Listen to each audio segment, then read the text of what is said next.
This is Jordan Tower with JT News. Make sure you smash that like button, smash that subscribe, and a lot of craziness going on. First, we'll get with the light stuff. So, Jeezy went on the Breakfast Club and he's talking. He talked about the Gucci Mane thing that, he tried to do a versus with Gucci Mane, which I'm starting to think that might have been false.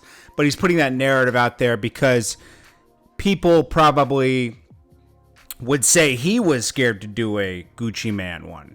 But he's trying to say that Gucci Mane was scared. Clever tactic to use, but I feel it was fake. And we're going to hear from Gucci Mane about that for sure, okay? So then he goes on to talk about, Lil Wayne and the whole political thing, right? I don't think politics should divide people at all, but it does, okay? So he said anybody that took a picture with that man, I look at differently. So of course they asked about Lil Wayne. He said, well, yeah, I had to reach out to him and ask him what it was, and he didn't, obviously he wouldn't talk to me. Well, I don't think it should come between the two of you, this two older white men, okay? Honestly, like, you guys do music, and that's probably the extent of your relationship. He said he grew up on Lil Wayne, and it hurt. You didn't grow up on Lil Wayne. You're 44 years old. Okay, Lil Wayne is 38. 6 years difference. By the time Lil Wayne dropped Hot Boys, Jeezy was a grown man at 21. Okay, so he experienced his 20s with Lil Wayne. But I don't think that should come between their friendship, okay? Listen, we all have different opinions about things, on everything, right? But you shouldn't allow something like that to come between a friendship if it's a real friendship. So I didn't really like the way he came at that, but that's his opinion. It's not for me to like or dislike.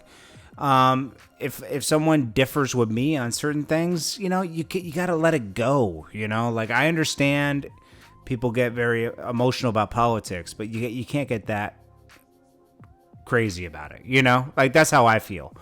But it went Jeezy's way, and he should be happy with that, and let it go and be cool with Lil Wayne, like, Lil Wayne had his reasons. I don't know. We'll hear about it one day. I don't know what it is.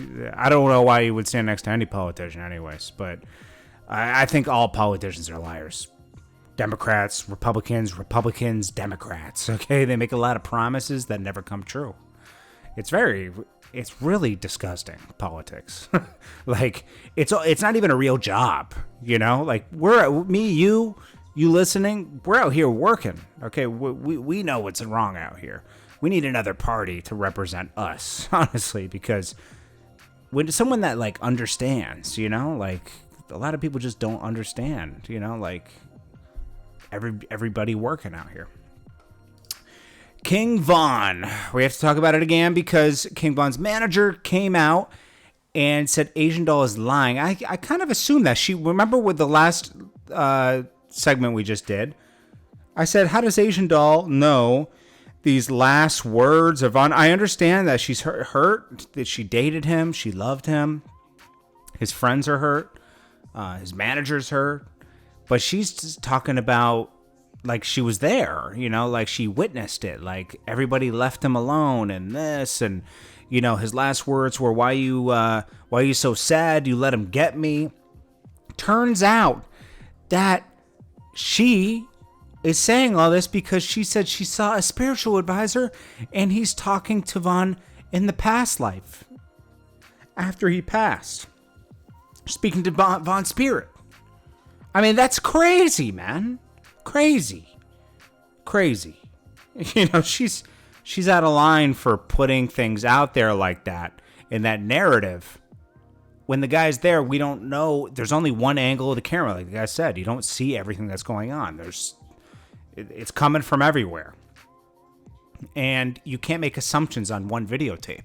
You don't know what led up to this. You don't know anything. It's like, all that we know is that it was nonsense. T.I. even commented on it, and he said, "Stop coming," like he's the emperor of Atlanta. "Stop coming to my city to take people out." Let me check something here, though. I want to see if that's the only thing he said about this. Let me see, because that would be interesting to me. Let's see. Okay, it's a lot of political stuff on here. A lot of political stuff. A lot of political stuff. And now he's trying to put, okay, he's pushing for this. Okay, I don't see, okay, after they cross their real friends, they hang out with anybody. Let's see who this is about Vaughn. Nope. Okay, this ain't Vaughn things. I don't think he commented on King Von at all, right? So the first thing he says about King Von is, Atlanta is a beautiful progressive city filled with black excellence, and we uplift each other to win together. Stop coming here to take each other out. That's played out. I think Quando Rondo is from Atlanta. So, I don't know, and he's not the emperor of Atlanta, T.I., so, okay. But this has to stop, period, okay? This has to stop, period, okay? Like, I think that would have been a better response, He said, handle your beefs in your city. Thanks in advance. This wasn't a Chicago thing. I don't understand. I don't know why he said that. But anyways. Alrighty. So next up, we got Supreme gets acquired by Vans for $2.1 billion. So Carlyle Group made some money.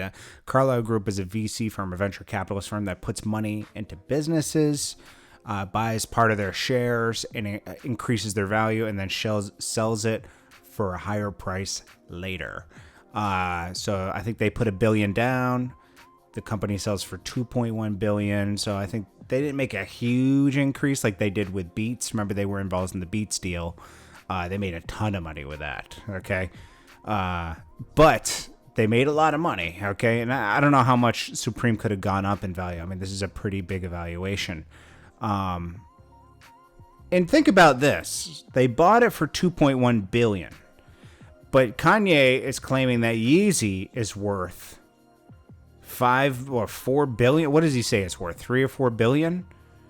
But it's nowhere near where Supreme is. Yeezy. It's high. It's up there. People like Yeezy. It's the shoe, but it's not like Supreme. It's not the same. It's not at that level yet. It's good. It could get there very easily. Okay, easily. It's just not there yet. Anyways, that's what's going on. We can break this down later. But anyways, I appreciate you guys. I don't want to make this video too long. This is Jordan Tower with JT News. Yeah. So just so you know, 2017, it was sold to Carlyle Group for $1 billion. Okay. And then 3 years later, it's bought by Vans Group. Vans Group owns, I'm pretty sure they own North Face. They own Vans, obviously, Timberland, and some other brands. And they acquired Supreme to be a part of that, part of the corporation. So we'll see. I mean, so 2.1 billion. That's a lot for streetwear. That's pretty crazy. Who would have thought? This is Jordan Tower, JT News. Peace.